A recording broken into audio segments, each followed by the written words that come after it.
देहूनगरीमध्ये आज जगद्गुरू संत तुकाराम महाराजांचा बीज सोहळा पार पडतोय। मुख्य मंदिर आणि गाभाऱ्याला आकर्षक फुलांची सजावट करण्यात आलेली आहे। तब्बल 6 टन फुलांचा वापर करून ही सजावट करण्यात आलेली आहे। मुख्य मंदिर आणि गाभाऱ्याला फुलांची आकर्षक सजावटीसाठी तब्बल 6 टन फुलांचा वापर करण्यात आलाय।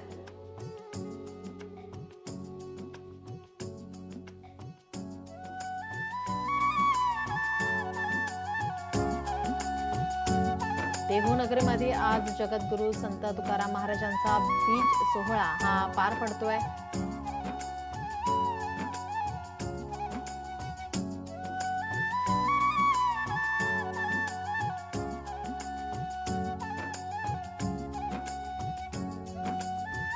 याच देहूच्या मुख्य मंदिरातून आढावा घेतलाय आमचे प्रतिनिधी सुशांत डुंबरे यांनी। पाहूया।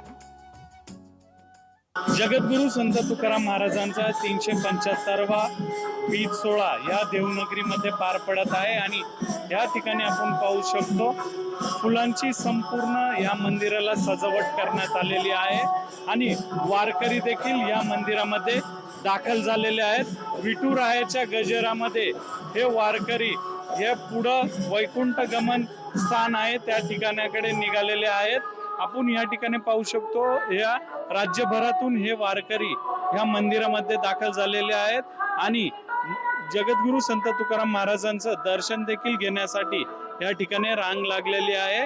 हा सोहळा हा एकदम भक्तिमय वातावरणामध्ये पार पडत आहे आणि ठीक 12 वाजता हा सोहळा जो आहे तो संपन्न होणार आहे आणि या ठिकाणी संपूर्ण खबरदारी प्रशासनाने व देवस्थानाच्या वतीने घेण्यात आलेली आहे। सुशांत डुंबरे, लोकशाही मराठी, देव। लोकशाही मराठी ऐका, पहा, जागरूक रहा।